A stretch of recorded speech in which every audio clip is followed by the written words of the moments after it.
Hello दोस्तों, आज हम अपने YouTube चैनल गुरुकुलम एक प्रयास पर 12वीं क्लास हिंदी का एक पाठ की चर्चा करेंगे और चर्चा का विषय है, इनका एक निबंध है बालकृष्ण भट्ट का बातचीत। पहले बालकृष्ण भट्ट के बारे में, इनका जन्म हुआ था 23 जून 1844 और निधन हुआ 20 जुलाई 1914।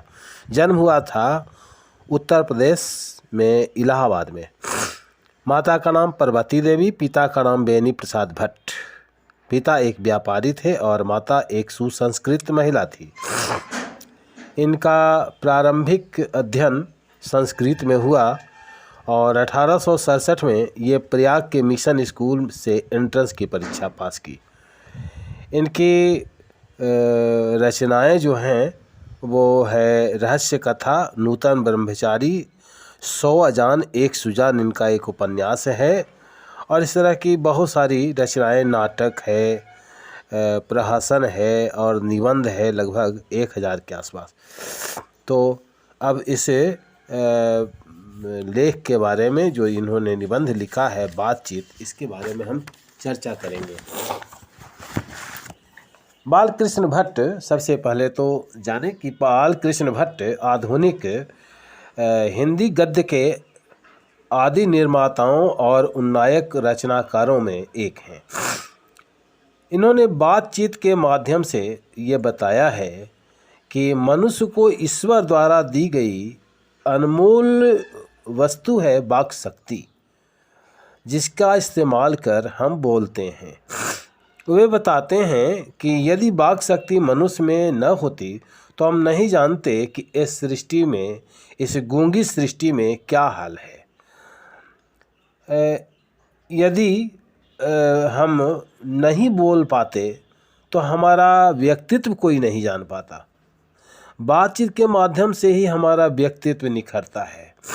बातचीत के विभिन्न तरीके भी बताते हैं ये, जैसे घरेलू बातचीत, मन रमाने के लिए 10 लोग बैठ जाते हैं खाने के समय और परिवार में ही हाई होता है, कहीं यहाँ का चर्चा, कहीं वहाँ का चर्चा, तो ये घरेलू बातचीत हुई। उसी तरह से दो दोस्त अपने ज़िंदगी के उतार चढ़ाव के बारे में बात करते हैं, तो इससे पता चलता है कि दोनों का चरित्र कैसा है।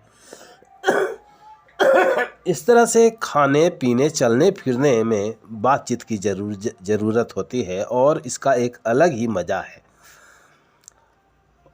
जब हम चल रहे होते हैं या कुछ काम कर रहे होते हैं एक दूसरे के साथ, तो वहाँ बातचीत का एक बहुत ज़रूरी है।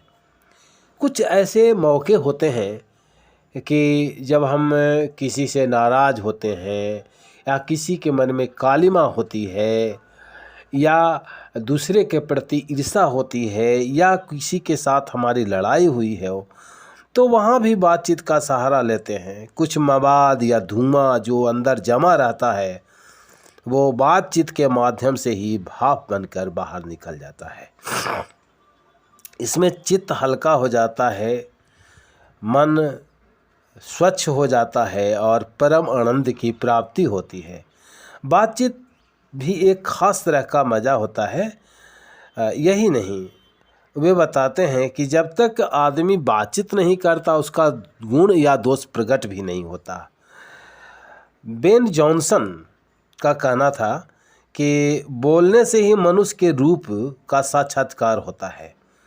वे कहते हैं कि 4 से अधिक लोग अगर बातचीत कर रहे हैं तो कोई एक दूसरा का बातचीत सुनता नहीं है, हा ही होता है, कहीं भी गंभीरता नहीं होती है बात में। तो ऐसे बातों को हम राम रमौअल कहते हैं।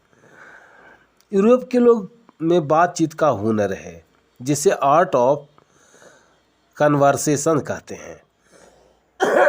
इस प्रसंग में ऐसे चतुराई से प्रसंग छोड़े जाते हैं कि जिन्हें कान को सुनकर अत्यंत सुख मिलता है। हिंदी में इसका नाम है सुहृद गोष्ठी। और अंत में बालकृष्ण भट्ट बताते हैं कि बातचीत का उत्तम तरीका यह है कि हम वह शक्ति पैदा करें जिससे अपने आप को हम दूसरों के बीच बता सकें। तो इसी तरह से अधिक अगले पाठ में हम और बताएंगे और इसका प्रश्न उत्तर भी बताएंगे। तो बने रहिए हमारे YouTube चैनल गुरुकुलम एक प्रयास पर। इसे सब्सक्राइब करें, शेयर करें, लाइक करें और कमेंट करके हमें बताएं कि आपको ये कैसा लगा। जय जगत, जय हिंद।